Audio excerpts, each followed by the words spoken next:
Near-death experiences are reported by about 17% of people who nearly die. Now, I think normally it's quite uncomfortable talking about death. It's a morbid subject that people don't really like to discuss. But I want to explore this fascinating phenomena of that fringe that sits between life and death, otherwise known as near-death experiences, or NDE. It is this mysterious experience of those who have flirted with mortality but live to tell the tale, and they do have some very interesting stories which we're going to get into. Slowly we are learning more about NDEs, and it has captivated the scientific, esoteric and the medical communities because this brush with death and what it has taught us about finite experience and biology in the human form. And perhaps learning this will help relieve any anxieties you have about the final judgment that Mother Nature rests upon all of us. So what is an NDE? So essentially a near-death experience is just a conscious perceptual experience that someone has during a near encounter, i.e. they nearly die and may be very close to dying or even be pronounced dead, but they nonetheless do go on to continue life physically. So NDEs are triggered during single life-threatening episodes, whether it be through blunt trauma or a heart attack or through asphyxia, i.e. not getting enough oxygen or blood loss. Any one of these events and many more can trigger this cascade of events that is known as a near-death experience. About 1 in 10 cardiac arrest patients in hospital report near-death experiences, but thanks to modern medicine and those people who we are able to retrieve from the brink of mortality, they're able to tell this fascinating story about what happened. So the British Admiral Sir Francis Beaufort, who the Beaufort wind scale is named after, he almost drowned, and he puts into lovely words this experience. He says, "A calm feeling of the most perfect tranquility succeeded the most tumultuous sensation, nor was I in any bodily pain. On the contrary, my sensations were now of a rather pleasurable cast." See, NDEs aren't flights of fancy imagination. They share broad commonalities, things you're probably familiar with: becoming pain-free, but also seeing a light at the end of the tunnel, becoming detached from one's body, often floating above it or traveling through space, known as out-of-body experiences. They might include meeting loved ones, living or deceased, or spiritual beings, or a Proustian recollection of events known as life flashing before your eyes, and almost all of which involve a distorted sense of time and space. And it has to be remembered that NDEs have been with us at all times through all cultures, experienced by young, old, devout, skeptical, anyone. But there is this jarring disconnect between the trauma that is happening to the body and the brain, and yet this peaceful sense of oneness that people have at the same time. Although it should be noted that not all NDEs are that blissful. Some involve quite an amount of anguish and terror, but most of all, they're quite positive. I suppose any brush with death would remind us of the fragility of life that might help us reimagine and rescope our lives. It can strip away these layers of psychological suppression that shield us from the uncomfortable thoughts of existential oblivion. But what's most remarkable about NDEs is that the way they are imprinted in people's minds and the way they are recalled. See, if you almost stepped into traffic, a car rushes past you, beeps its horn, you can say, well, that could have been me just there.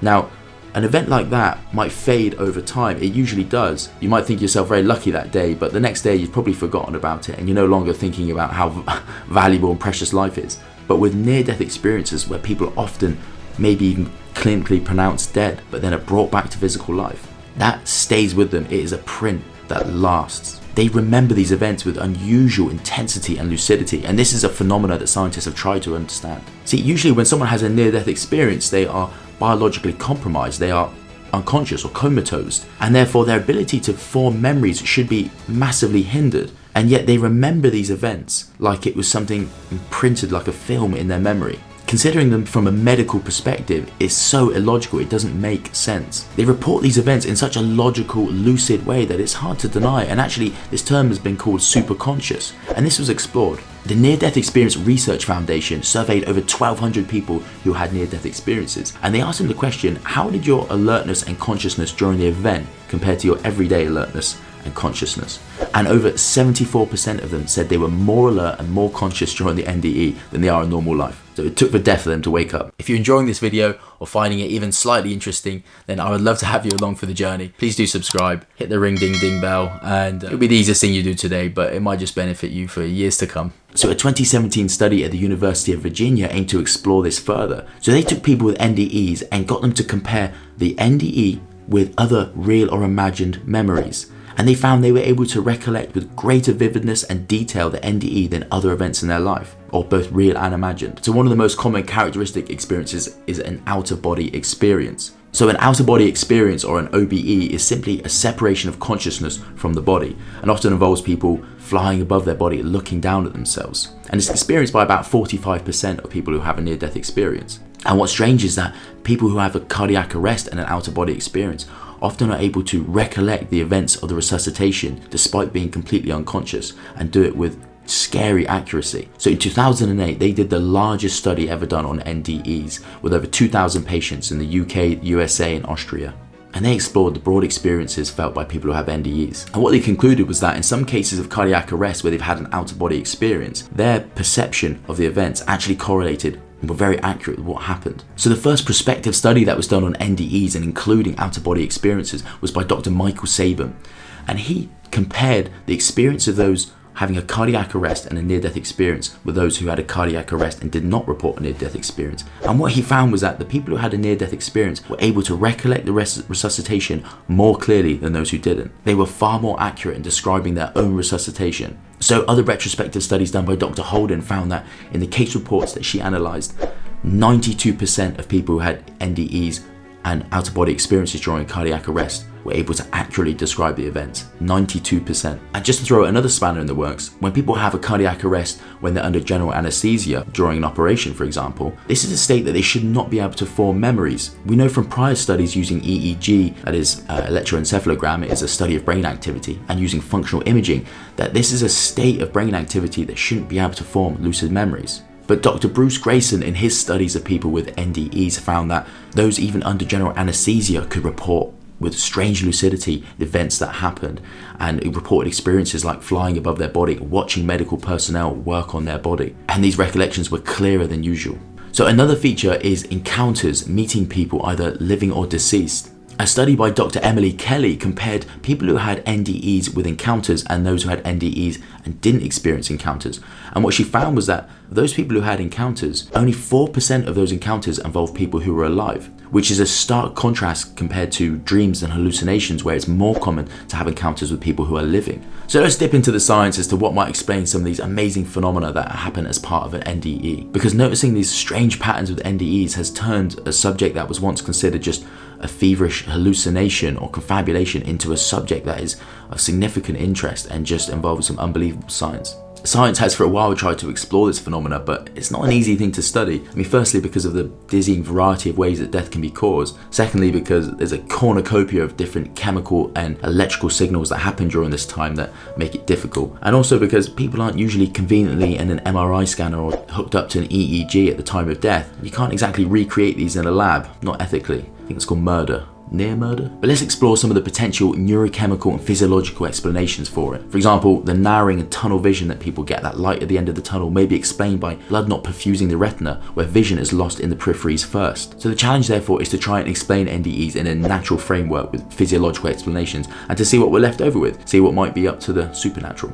And for someone who loves the mind-body connection and just the wide variety of human experience and consciousness, this is an area of science that interests me because it's so mysterious, and for something that lasts less than an hour leaves an imprint on people for the rest of their lives, often where they have a complete dissolution of fear of death, a detachment from material possessions, a more sense of oneness with the world, and just a love for fellow mankind. Or in the case of Ernest Hemingway, an obsession with risk and death. But why is it in so many of us that it takes almost near dying to have a greater appreciation of life? So we know that similar experiences can be achieved through certain neurochemical pathways by ingesting hallucinogens, things like psilocybin, LSD, and dimethyltryptamine, also known as DMT, or the spirit molecule. These have been consumed in religious ceremonies for millennia. Graham Hancock, in his book Visionary, catalogues the various different cultures that have tried to achieve this trance-like state through natural means, sometimes with the aid of hallucinogens, with the result being intense spiritual experiences. So N-dimethyltryptamine, or DMT, is probably the most powerful psychogenic on the planet. And when we compare experiences of people ingesting that with NDEs, we find some interesting things. So this was explored in a placebo-controlled study where they gave DMT to healthy participants, comparing their experience with those of NDEs. And what they found was that there was incredible assimilation. The feeling of transcending one's body, entering an alternative realm, intense visual experiences, dissolution of the ego, and mystical type experiences that lasted for a long time. So could NDEs simply be explained by a flood of DMT in the brain? In his book, The Spirit Molecule, Rick Strassman explored this idea whether a flood of DMT during near death might explain these vivid hallucinations. So Strassman proposed that it's DMT released by the pineal gland, this pea-sized part of the brain that releases this elixir that carries us from one life into the next. So the pineal gland, which sits in the middle of the brain, has been a point of interest throughout time, because unlike other structures in the brain that come in pairs, the pineal gland is singular and has been described as the seat of the soul. And in a lab in the University of Michigan in 2013, they found that DMT was present in the pineal gland, but it wasn't found in anywhere near the quantities required to create this dream state. But what's most interesting is that in rats, when they found that they removed the pineal gland, they still found DMT, so it must be produced somewhere else. So the next question was, well, perhaps during a near-death experience, the pineal gland produces more DMT. And in a study of rats, they found that during a cardiac arrest, DMT does increase by about tenfold, but still might not go to explaining the full vivid experience that people have during an NDE. Another chemical is ketamine. Now, this is not something we endogenously produce, but it is something used in anesthesia quite often. MRI imaging has shown that there are changes in blood flow and interconnectivity of regions in the brain, such as the prefrontal and cingulate cortexes, that would explain changes in consciousness. And the reason I mention this is because it behaves in a similar way to DMT and actually acts on the same receptors. And it could be that either DMT or another endogenous chemical acting on these receptors creates the same characteristics that we explained as NDEs. Another characteristic is the mystical sense of oneness that people describe. And this might be explained by a special quality of serotonin neurochemistry. And we know that if serotonin 2A receptors are pharmacologically blocked, or if part of the limbic system that has serotonin 2A is surgically removed, then people's mystical expression is removed too. I suppose it's maybe not all that shocking thinking of the correlation between near-death experiences and the sense of oneness when we think about the brain and its primal function, specifically the limbic system, in its overall captivating function, that is, to survive in the crisis of death. I mean, when looking after palliative patients, we very often prescribe them drugs known as anticipatory meds or just-in-case meds, which are a cocktail of medications there to alleviate the symptoms and just make them incredibly comfortable during those last days or hours. And maybe it is the body's natural defense system, that it is the brain's way of naturally anesthetizing us and making us calm during this crisis. It is there to cushion our sensations and deliver a final sense of oneness and pleasure in our last breathing moments. It is a chef's kiss to the life. Now, the other well-known concept is hypoxia, that is not getting enough oxygen to the brain, and this has been studied a lot. And when the brain is not getting enough oxygen and blood, people will faint very quickly, and an EEG will show that the brain becomes isoelectric, in other words flat. This implies that the large-scale, spatially distributed electrical signals in the cortex, the larger outer areas of the brain, become diminished. Like a town that loses power neighborhood after neighborhood, the brain shuts down to its most primal form. Local regions of the brain go offline one after another, and the mind, whose substrate are the neurons still capable of firing electric signal, does what it's always done, and it tells a story shaped by that person's experience. And given these power outages, this experience may produce these strange idiosyncratic stories that make up the corpus of NDE reports.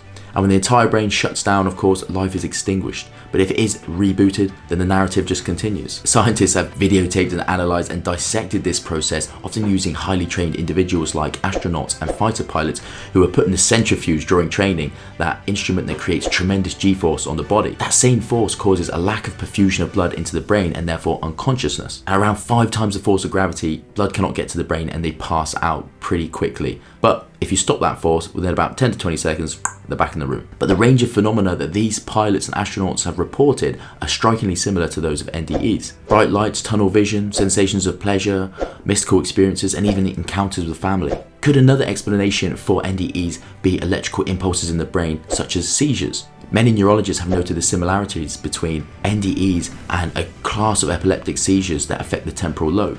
We find that people often having these seizures report these mystical experiences transcending their body and having strange encounters with entities or family. These fits are usually localized to that one area in the brain that involves the temporal lobe or the insula. And often preceding these, people have what's called an aura, which is a physical sensation that might involve changes in their vision or their perception of things. But it can also involve ecstatic feelings and very religious or spiritual profound experiences. Fyodor Dostoevsky, the famous author, actually suffered from temporal lobe epilepsy, and he recounts his experience actually in a novel though, using a character. He explains, "When I recall and analyse the moment, it seems to have been one of harmony and beauty in the highest degree. An instant of deepest sensation overflowing with unbounded joy and rapture, ecstatic devotion and completest life. I would give my whole life for this one instant." Pretty magical, really. Patients report bliss and a heightened sense of sensation and observation of the external world. And exciting grey matter elsewhere in the brain can elicit the same out-of-body experiences or hallucinations that might be described or similar to NDEs. So this brute link between the abnormal electrical pattern, whether induced artificially or spontaneously, creates an argument for a biological rather than a spiritual means for these experiences. Furthermore, we know that epileptiform activity is higher in those with NDEs when comparing to the normal population. But for whatever physiological explanations we give for NDEs, it doesn't go into explaining why that in this moment of collapse, in this state approaching death, why the brain would not be panic-inducing in any sense, but actually in this final moments delivers this wonderful sense of bliss. And we see these sensations encompassed by other activities like deep sea diving or high altitude climbing, or people who are into choking. The mind, when chained to a dying body or when perceiving that death is near, makes a priority of visiting its own private heaven. And despite our attempts at giving physiological explanations to these phenomena, it no less detracts from the experience that people have. In fact, a survey done by the NDE Research Foundation found that 95.6% of those surveyed said it was definitely real what they experienced. People with various occupations and lived experiences and religious beliefs and expectations of life after death, they voted overwhelmingly that what they experienced was real. And what are the effects afterwards? We often see significant changes in the people who've had near-death experiences in their lives and behaviours, and we call this after effects. Given that a life-threatening event, whether it involved an NDE or not, might be enough to precipitate certain life changes, the best evidence we have for NDE-specific after effects came from a large prospective study. What they did was they divided survivors of cardiac arrest into those that experienced an NDE and those who didn't. And what they found was that those who had an NDE had a far greater chance of having an increased interest in the meaning of life. They had less fear of death. They had a greater expectation or a belief in life after death. They had a greater acceptance of those around them, more empathetic and loving. The effects are so great that they often seem like completely different people to those around them. And the intensity and durability of these after effects are consistent with their own personal assessment of the NDE, that being meaningful and significant. It's strange that whatever happens during those few minutes in a near-death experience, it seems to have a profound, lasting effect on people's lives. And it does beg the question, why does it take almost dying, just narrowly escaping mortality, for us to have a greater appreciation of life and those around us? But either way, it is an escape from death and a gift to life. But I suppose radical experiences create radical changes, and this intensely felt experience signifies the bridge between this life and whatever lies beyond it, either a drop from existence or the moving on to the next chapter. Each one is a strange concept, and each one could be infinite. It could just be the consequence, a manifestation of the chemical and electrical haywiring that happens during our final moments. It could be a peek into immortality. Either way, whether you hold in religious beliefs or expectations about life after death, is no less interesting, and it's a fascinating subject. Anyway, if you've enjoyed this video, and I hope you have, then please do subscribe and hit that bell. I'd love to have you along for more. All the best.